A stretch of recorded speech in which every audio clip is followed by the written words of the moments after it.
காரைக்குடி தொகுதியில் மக்கள் என்ன சொல்றாங்க? லீடரா சீமான் அங்க ஜெயிப்பார். 2029 40 தொகுதியில நிற்பேன், காங்கிரஸையும் பாஜகவையும் எதிர்ப்பேன்.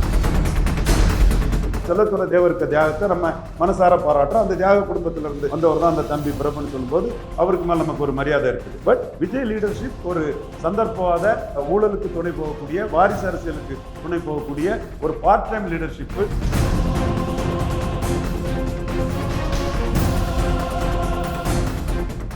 வீடுதோறும் அரசு சேவைகள், மருத்துவம் தொடர்ந்திட ஸ்டாலின் தொடரட்டும், தமிழ்நாடு வெல்லட்டும். SKM பூர்ணா ரைஸ் பிரான் ஆயிலின் தமிழ் புத்தாண்டு நல்வாழ்த்துக்கள். Poorna rice bran oil. IBC Tamil நேயர்களுக்கு வணக்கம். இன்றைய சிறப்பு நேர்காணலில் நம்மோடு இணைந்திருக்கிறார் அரசியல் விமர்சகர் ரவீந்திரன் துரைசாமி அவர்கள். வணக்கம் சார். வணக்கம் சர்மா. கரெக்டாக தேர்தலுக்கு ஒரு வாரத்துக்கு முன்னாடி உங்களை நேர்காணல் பண்ணுறேன். மக்கள் மனநிலை எப்படி இருக்குது? காரைக்குடி தொகுதியில் மக்கள் என்ன சொல்கிறாங்க? கள நிலவரம் யாருக்கு சாதகமாக இருக்குது? சீமானுக்கு சாதகமாக இருக்கா, இல்லை மாங்குடிக்கு சாதகமாக இருக்கா, இல்லை பிரபுக்கு சாதகமாக இருக்கா, தேர்போகி பாண்டி இவருக்கு சாதகமாக இருக்கா? லீடரா சீமான் அங்கே ஜெயிப்பார். சீமான் வந்து 2024க்கு மேலே லீடர்ஷிப்பில் சீமான் உயர்ந்திருக்கார். 2024 ஐயா எடப்பாடி பழனிசாமியும் சீமானும் காங்கிரஸும் பாஜகவும் நாட்டுக்கு தேவையில்லைங்கிற நிலைப்பாட்டில் தான் நின்னாங்க. சீமான் இன்னைக்கும் அதே லீடர், அதே நிலைப்பாட்டில் வெரி ஸ்ட்ராங் லீடராக நிற்கிறாரு. எடப்பாடி பழனிசாமி தன் நிலைப்பாட்டில் இருந்து மாறி மக்களவையிலே பாஜகவோட கூட்டணி வராதவர் சட்டமன்றத்தில் பாஜகவோட போயிட்டார். அப்போ அவருக்கு சர்வைவல் பொலிட்டிக்ஸில் தன்னுடைய இடத்தை தக்க வச்சுக்கணும். அது இல்லைன்னா பாஜக ஒரு அணி அமைச்சா கீழே போயிடுவோன்னு அவர் ஒரு சரண்டர் பொலிட்டிக்ஸ் தான் அதில் பண்ணியிருக்காரு. அதான் நான் பார்க்கணும். சீமான் எடப்பாடி கம்பேரிசன் தான் சொல்கிறேன், பிஜேபி எடப்பாடி கம்பேரிசன் சொல்கிறல. பிஜேபி எடப்பாடி கம்பேரிசனில் அண்ணாமலையை நீக்கிட்டாரு, டப்பா தொகுதியை கொடுத்துட்டாரு, 3 விழுக்காடுக்கு தான் தொகுதியை கொடுத்துட்டாரு. அதில் எடப்பாடி கேனர் தான். ஆனால் பட் ஓட்டில் லோசர். அதில் சீமான் எடப்பாடி கம்பேரிசனில் சீமான் தான் லீடர், எடப்பாடி கீழே. நீங்கள் சொல்கிறது ஒட்டுமொத்தமாக லீடராக சீமான் வந்து ஒரு பலம் பொருந்திய நபராக இருக்கார் அப்படிங்கிறது நீங்கள் சொல்கிறீங்க. நான் என்ன கேட்குறேன், காரைக்குடி தொகுதியில் மாங்குடியை அவர் ஜெயிச்சிட முடியுமா? காங்கிரஸ் கட்சி அவர் வீழ்த்திட முடியுமா? பிரபு வந்து ஒரு பலமான வேட்பாளர்னு தாவேக சார்பாக சொல்லப்படுது. அமமுக அங்கே ஆல்ரெடி கடந்த முறை 40,000 வாக்குகள் வரைக்கும் வாக்கு பெற்றிருக்கார் அப்படிங்கிற ஒரு சூழல் இருக்குது. திருவொற்றியூரில் சீமான் 3ஆவது தான் போவார் நான் சொன்னேன். நாம் தமிழர் தம்பிகளே என்கிட்ட கோவப்பட்டாங்க. இப்போ சீமான் வெற்றி பெறுவார் நான் ஏன் சொல்கிறேன்னா, அந்த ஹீரோ இமேஜும் லீடர்ஷிப்பும் தமிழக அளவிலே சீமானுக்கு இருக்குது. விக்கிரவாண்டிலையும் ஈரோடு கிழக்கு களத்திலே நின்னார். விக்கிரவாண்டியில் மத்திய அரசையும் ஏற்று நின்னார், மாநில அரசையும் ஏற்று நின்னார். ஈரோடு கிழக்கு களத்தில் திராவிடத்துக்கு எதிரான லீடர்ஷிப்பை பிஜேபி சீமான்கிட்ட விட்டுட்டு போன சூழ்நிலையில் அண்ணாமலை தன் தலைமையை ஆர்கே நகரில் தமிழிசை அம்மையார் சீமான்கிட்ட தோத்த சூழ்நிலையில், அதாவது ஒட்டுமொத்தத்தில் பிஜேபி தான். அதே மாதிரி அண்ணாமலை தன் லீடர்ஷிப்பை ஈரோடு கிழக்கில் சீமான்கிட்ட விட்டுட்டு போயிட்டார். ஸோ இந்த இடம் தான் பார்ட் டைம் பொலிட்டிஷியனாக இருக்கக்கூடிய விஜயை விட சீமான் ஃபுல் டைம் பொலிட்டிஷியன்.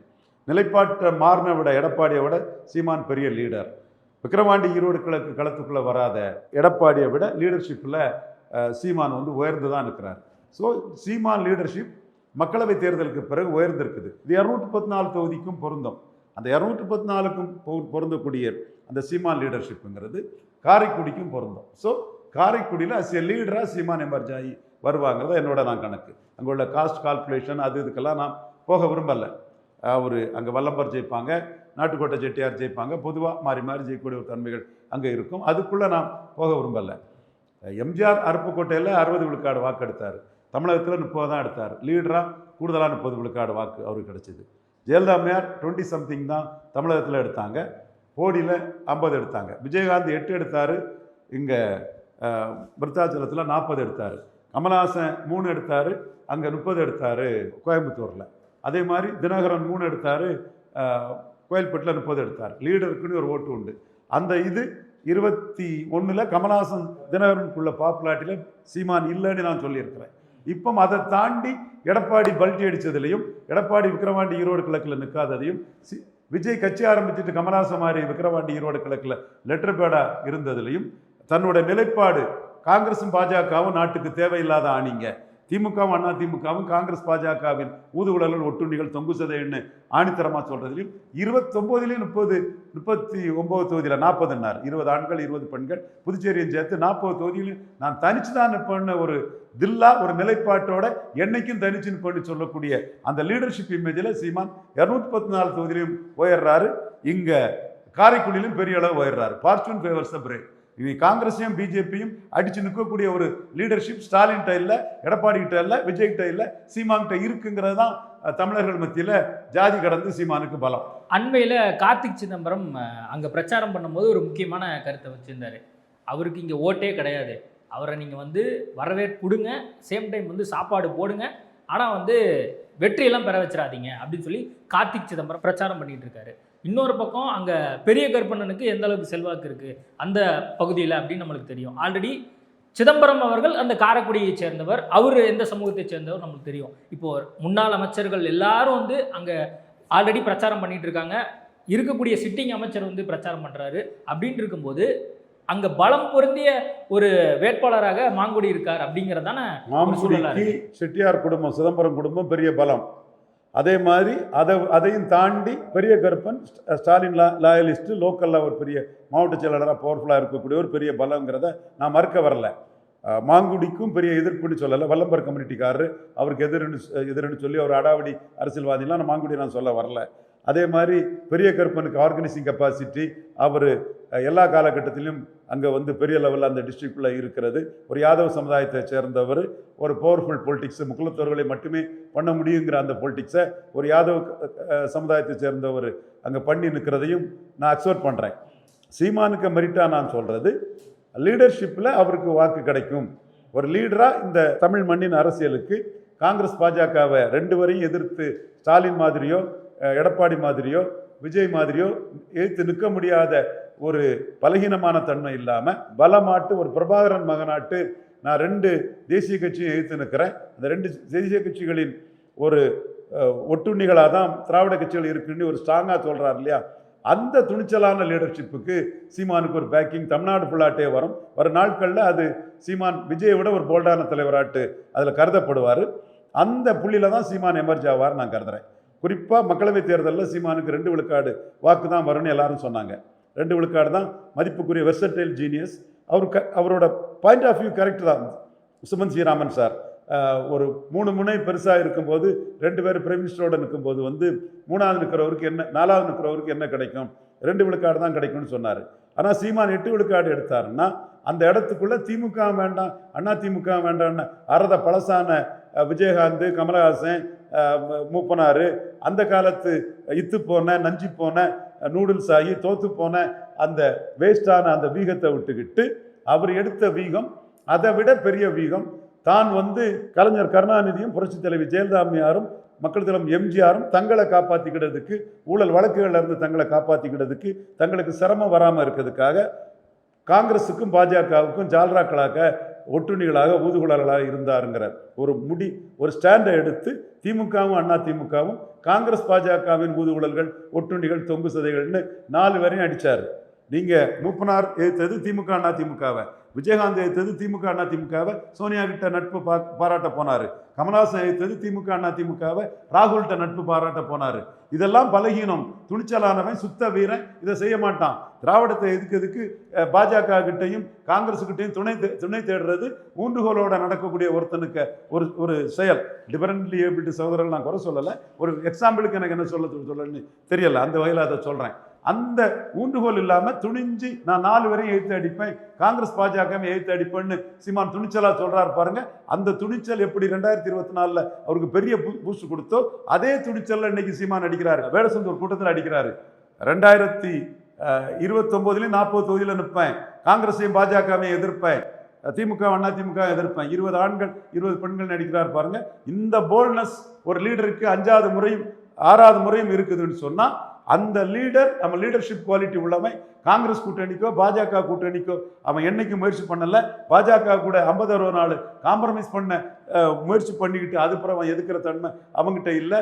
காங்கிரஸ் கூட்டணி கடைவிரித்தேன் கொள்வார்கள்னு காங்கிரஸ் கூட்டணி வராத சூழ்நிலையில் காங்கிரஸ் உண்மையான காங்கிரஸ் ஏன்ட்ட இருக்குன்னு பரிதாபமாக காங்கிரஸ் ஓட்டர்ஸை கெஞ்சக்கூடிய தன்மை அவங்ககிட்ட இல்லை. அது மட்டும் இல்லை, பாஜகவையும் தொடர்ந்து அடிச்சுட்டு இருக்கிறான். இண்டோ பாக் வார் வந்து பாஜக கவர்மெண்ட்டுக்கு ஃபெயிலியர், நதிநீரை தடுக்கக்கூடாது, முஸ்லீம் விவசாயிகளுக்கு சிந்து நீரை தடுக்கிறது உலக அளவில் அது வந்து உயிர்மை நேயம் அல்ல, அது ஹியூமானிட்டரியன் கன்சிடரேஷனில் அதை தடுக்கக்கூடாது, நீர் எல்லாருக்கும் பொதுவானதுன்னு எந்த ஒரு விஷயத்திலும் ஒரு கருத்தை தெளிவாக சொல்லி துணிஞ்சு நிற்கக்கூடிய ஒரு லீடர்ஷிப் குவாலிட்டி இவன்ட்ட தான் இருக்குது. பறையர் தேவேந்திர குல வேளாளருக்கு 5 விழுக்காடு உயர்த்தி கொடுக்கணும். தமிழ்ல இருந்து வந்தது தான் தெலுங்கு, மலையாளம், கன்னடம் சொல்றதுனாலும் சரி.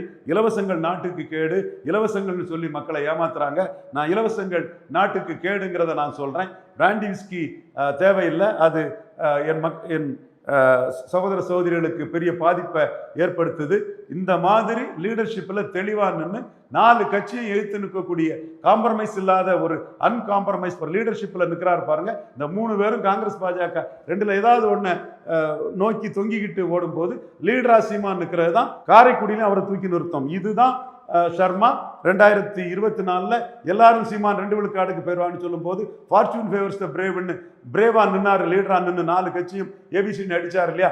அதே மாதிரி இன்னைக்கு அவர் டிக்ளேர் பண்றாரு, நான் சந்தர்ப்பவாத வியாபார லாப நோக்கு அரசியலை 29 பண்ண மாட்டேன், 29 40 கேண்டிடேட் போடுவேன்னு அவர் தன்னோட நிலைப்பாட்டில் உறுதித்தன்மையை கொஞ்சமும் பெசகாம கொஞ்சமும் சலனப்படாம அவர் தெளிவா நின்று ஸ்டெட்ஃபாஸ்டா போறார் பாருங்க.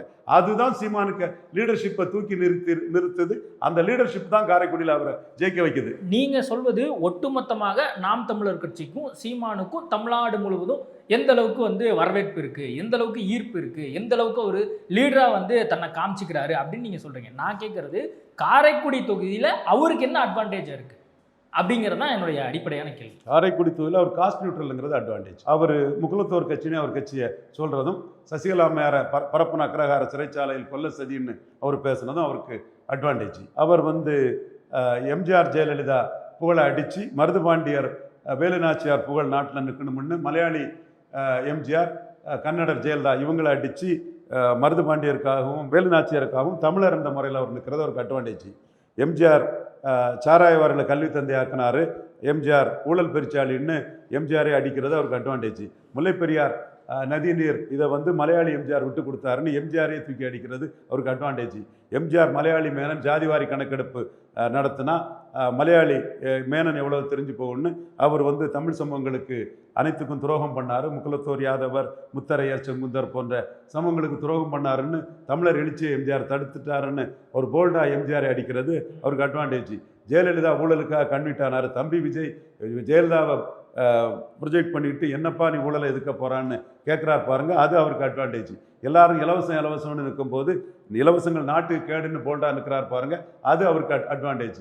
ஸோ திராவிடமா தமிழ் தேசியமானா பிரமொழி சகோதரர்கள் வாக்கு பாதிச்சாலும் பரவாயில்ல, தமிழ் தேசியம், தமிழர் எழுச்சி, தமிழின மீட்சின்னு அவர் ஸ்டெடியா தன் கொள்கையில் காம்ப்ரமைஸ் ஆகாமல் நிற்கிறார் பாருங்க, அது அவருக்கு காரைக்குடியிலையும் வாக்கு வலிமையை ஏற்படுத்தும். சமுதாய ரீதியாக பார்த்தீங்கன்னா அங்கே நரகத்தார், முக்குளத்தோர், முத்தரையர், நாடார், பிள்ளைமார், யாதவர் சமுதாய மக்களின் ஓட்டு அங்கே இருக்கக்கூடியதை பார்க்குறோம். கிறிஸ்தவர்களும் முஸ்லீம்களும் கணிசமாக இருக்கக்கூடிய விஷயங்கள் நம்ம பார்க்குறோம். இது கடந்த முறைகளில் இப்போ மாங்குடி நிற்கிறாருன்னா அவர் கடந்த முறை 75,000 வாக்கு வித்தியாசத்தில் வெற்றி பெற்றிருக்கார் அப்படின்னு ஒரு சூழல் இருக்குது. இந்த முறை கூடவே தாவேகா அப்படிங்கிற ஒரு வேட்பாளர் கிட்டத்தட்ட ஒரு 8 மாதமாக அங்கே வேலை பார்த்துருக்கார். விஜய் வராரு அப்படின்ற போது அங்கே இருக்கக்கூடிய மக்கள் எந்த அளவுக்கு வரவேற்பு கொடுத்தாங்க அப்படிங்கிறது நம்ம விஷுவலாகவும் பார்த்துருக்கோம். அப்போது இது எல்லாமே சீமானுக்கு ஒரு பலவீனமாகறதுக்கு இன்னொரு வாய்ப்பு அமையாது அப்படின்னு நம்ம சொல்லி அந்த இடம் தான் விஜயை ஆஸ்பிரன்ஸ் ஓட்ஸ் ஆஃப் விஜயை தன்னுடைய ரியல் ஓட்டாக மாற்றணும். இதில் தான் சீமானுக்கு கெப்பாசிட்டி இருக்குது.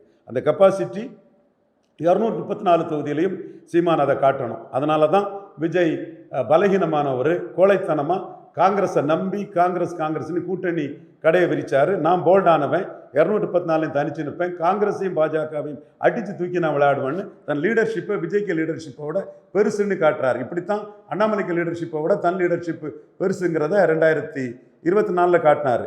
இந்த புள்ளி இதுக்குள்ள செல்லத்துறை தேவர் தானே நாட்டுக்காக தியாகம் பண்ண அந்த தேவர் குடும்பத்தில் அந்த தம்பியை நான் மனசார பாராட்டுறேன். அது நம்மளை பொறுத்தளவில் நாட்டுக்காக தியாகம் பண்ண சீனிவாச ஐயங்கார் எவ்வித பலனும் அடையாத ஒரு குடும்பத்தை சேர்ந்தவர்னா கமலஹாசன் நமக்கு என்னைக்கும் வேண்டியவர் தான், பாராட்டுக்குரியவர் தான். அதே மாதிரி நாட்டுக்காக தியாகம் செய்த தாஸ் ஐயா மகன் சிவகார்த்தியை நமக்கு பாராட்டுக்குரியவர் தான். மதுரை மக்கள் தொண்டர் அழகர் சாமி நாயுடு ஐயா கேப்டன் விஜயகாந்த் அப்பா அவரை நம்ம பாராட்டுறோம். அதே மாதிரி செல்லத்துறை தேவருக்கு தியாகத்தை நம்ம மனசார பாராட்டுறோம். அந்த தியாக குடும்பத்திலிருந்து வந்தவர் தான் அந்த தம்பி பிரபுன்னு சொல்லும்போது அவருக்கு மேலே நமக்கு ஒரு மரியாதை இருக்குது.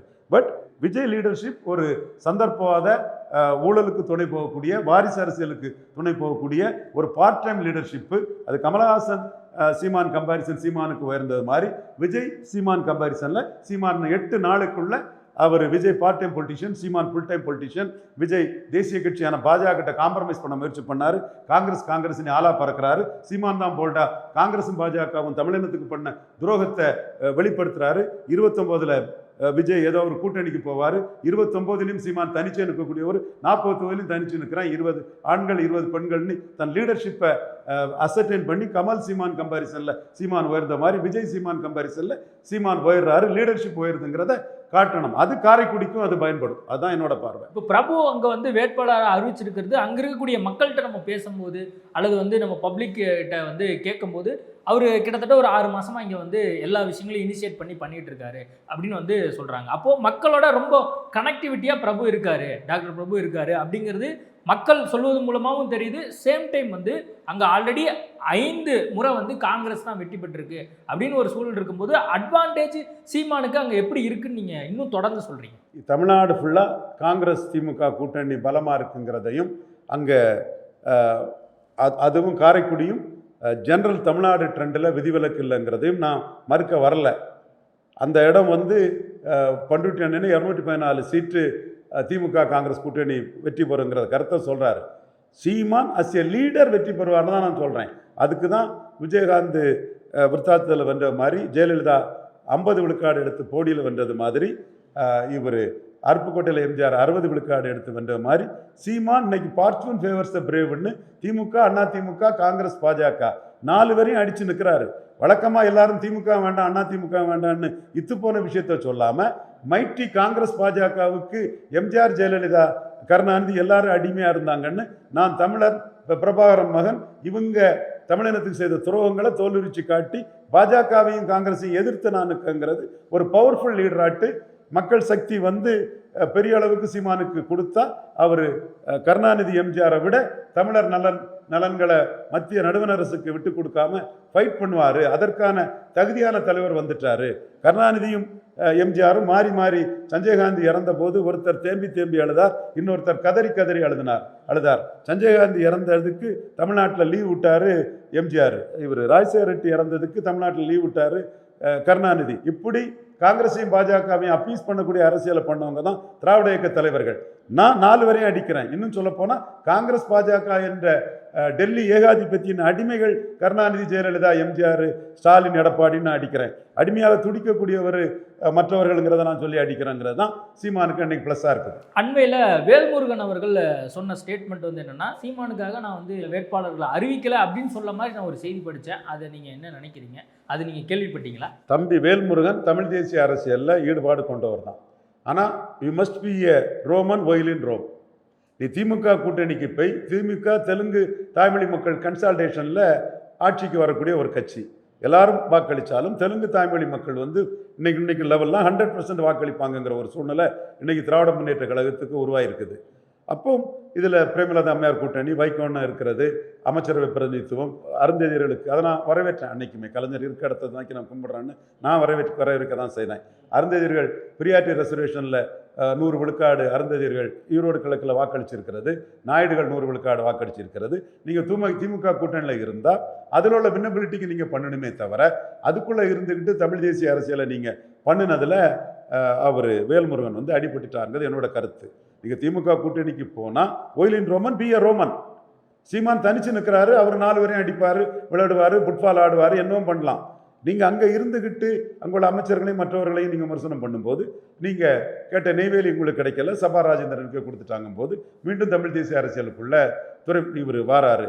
தமிழ் தேசிய அரசியல் அவர் வந்து பாமக விட்டு விலகும் போது இன்னொரு போட்டி பாமக தொடங்காங்க தமிழ் தேசிய அரசியல் தான் பண்ணார். ஆனால் திமுகவுக்குள்ள போய் அதில் மூழ்கின பிறகு திரும்ப அந்த அரசியல் இவர் திரும்ப வந்துட்டார்ல, அது எந்த அளவுக்கு அது கொடுக்குங்கிறது நான் பொறுத்திருந்து தான் பார்க்கணும். உங்கள் கணக்குப்படி வந்து இப்போ நம்ம கரெக்டாக ஒரு வாரத்துக்கு முன்னாடி பேசிகிட்டு இருக்கோம். உங்கள் வரிசைப்படி யார் முதல் பின்னாடி வருவாங்கன்னு ஏதோ உங்களுக்கு ஏதாவது தெரியுதா? 2 இடத்த நான் தெளிவாக சொல்கிறேன். எடப்பாடி பலகீனப்படுவார் இன்னும்.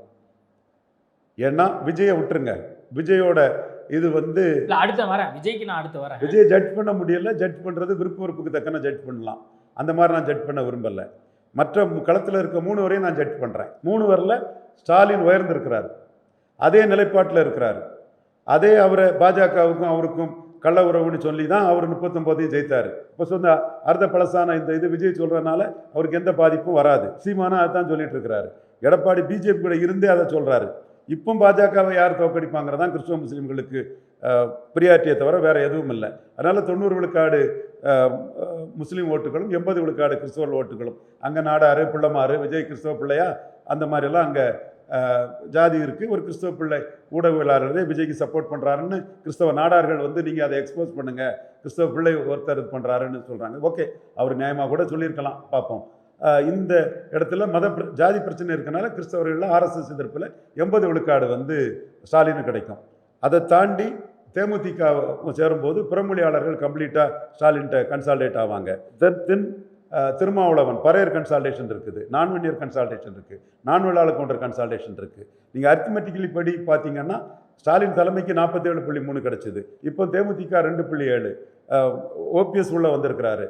சிறிய லெவலில் முபாரக்கு அகமுடையார் சமூகத்தை பிரதிப்படுத்தக்கூடிய நண்பர், குலத்தோர் புலிப்படைனாலும் அகமுடையார்களை குறிப்பாக ஸ்பெசிஃபிக்காக பிரதிப்படுத்தக்கூடிய நண்பர் பாப் கர்னாஸு, முத்தரையர்கள் மத்தியில் ஓட்டை நிரூபித்த இவர் கே செல்வகுமார் எல்லாம் சேரும்போது 50 விழுக்காடு வாக்கு அர்த்தமேட்டிக்கலாகவே 50 விழுக்காடுக்கு மேலே ஸ்டாலினுக்கு இருக்குது. திமுகவுக்கும் விஜய்க்கும் தொடர்பே இல்லை. காவலன் படம் இதிலே விஜய திமுகவின் எதிரின்னு அவங்க தள்ளிட்டாங்க. ஸோ விஜய்க்கு புதுக்கட்சிங்கிறது திமுகவை பாதிக்கிறது வந்து குறைவாக தான் இருக்கும். ஆனால் விஜய்க்கு புதுக்கட்சிங்கிறது என்ன ஓட்டு வருது என்ன வருதுன்னு மே 4ஆம் தேதி பார்த்துடலாம். இது விஜய்க்கு புதுக்கட்சிங்கிறது எடப்பாடி பழனிசாமியை பெரிய அளவுக்கு பாதிக்கும். எம்ஜிஆர் ஜெயலலிதாவை ப்ரொஜெக்ட் பண்ணி தான் வராரு. அதிமுக ரிபல்ஸு செங்கோட்டையிலேருந்து ஆர்எஸ் முருகன்லேருந்து ரெட்டியாப்பட்டி நாராயணனில் இருந்து விஎஸ் பாபுல இருந்து தூசி மோகன்ல இருந்து ஸ்ரீதர்ல இருந்து ராஜலட்சுமி அவங்க நிற்கல, சுப்பிரமணியத்துல இருந்து லோகேஷ்ல இருந்து அத்தனை பேரும் அதிமுக ரிபல்ஸ் தான். எம்ஜிஆர் ஜெயலலிதாவை தான் ப்ரொஜெக்ட் பண்ணுறாரு. அந்த ஜனநாயகம் படத்துலையும் எம்ஜிஆர் தான் ப்ரொஜெக்ட் பண்ணி வராரு. அதையும் தாண்டி எடப்பாடி அச்சப்பட்டு இவருக்கு கேண்டிடேட்டே விலைக்கு வாங்கிட்டாரு. இன்னும் வன்னியர் பெல்ட்டுக்குள்ளே இவர் எடப்பாடி கொடி காட்டினால அந்த ஆளுங்களெல்லாம் பிடிச்சி ஆஃப் பண்ணி அதிமுக காரங்க அந்த வேலையை பண்ணக்கூடிய அளவுக்கு அவங்க தாவேக்கா கண்டு அச்சப்பட்டு இருக்காங்க. ஸோ தாவேக்கா வந்து அதிகமாக பாதிக்க செய்கிறது வந்து எம்ஜிஆர் ஜெயலலிதா பேரில் அதிமுக அதித்தியார் மூலமாக விஜயகாந்த் கருப்பு எம்ஜிஆர் ரெட்டைலை பாதித்த மாதிரி, கமலஹாசன் எம்ஜிஆர் ஆட்சியின் ரெட்டைலை பாதித்த மாதிரி இவரும் ரெட்டைலை தான் அதிகம் பாதிப்பாருன்னு நான் சொல்கிறேன். இந்த சூழ்நிலை ஸ்டாலினுக்கும் எடப்பாடிக்கும் உள்ள டிஃபரன்ஸை வந்து ரொம்ப ஹெவியாக்கிறோம். ஸ்டாலின் ஸ்வீப் பண்ணிடுவாருன்னு சொல்கிறேன். சீமானுக்கு எந்த வேட்பாளர் அதிக போட்டி கொடுப்பாங்கன்னு நீங்கள் நினைக்கிறீங்க இந்த முறை? சீமானுக்கு வேட்பாளர் அதிக போட்டி கொடுக்கிறது தமிழக அளவில் ஸ்வீப்பிங்கில் போகக்கூடிய மாங்குடி தான் அதிக போட்டியை கொடுப்பார்னு நான் கருதுறேன். அது மாங்குடியை வச்சு நான் சொல்லலை, அவர் ஜாதியை வச்சு நான் சொல்லலை. திமுக அணி தமிழ்நாடு ஃபுல்லாக ஸ்ட்ராங்காக ஒரு 50 விழுக்காடு பலம் கொண்ட ஒரு அணியாக இருக்கக்கூடிய ஒரு கட்சியாட்டு திமுக அணி இருக்குங்கிற அடிப்படையிலும், அங்கே இரட்டை தலைமையில் ஒருத்தராக இருந்த ஓபிஎஸ் உள்ள வந்துட்டாருங்கிற அடிப்படையிலும், தேமுதிக அங்கே உள்ள வந்திருக்குங்கிற அடிப்படையிலும், முத்திரைகளை பிரதிநிதிப்படுத்தக்கூடிய செல்வகுமார் உள்ள வந்திருக்காங்கிற அடிப்படையிலும் அந்த அணியோட பலத்தை வச்சு நான் திமுக காங்கிரஸ் அணி தான் சீமானுக்கு போட்டின்னு கருதுறேன். அதில் அதைத்தான் கார்த்திக் சிதம்பரம் என்டால்ஸ் பண்ணுறாரு, ப. சிதம்பரம் என்டால்ஸ் பண்ணாங்க. அவங்கெல்லாம் ப. சிதம்பரம் ரொம்ப நுணுக்கமான அரசியல்வாதி. நேர்காணல் கொடுத்ததுக்கு மிக்க நன்றி. வீடுதோறும் அரசு சேவைகள் மருத்துவம் தொடர்ந்திட ஸ்டாலின் தொடரட்டும், தமிழ்நாடு வெல்லட்டும். SKM பூர்ணா ரைஸ் பிரான் ஆயிலின் தமிழ் புத்தாண்டு நல்வாழ்த்துக்கள். Poorna rice bran oil.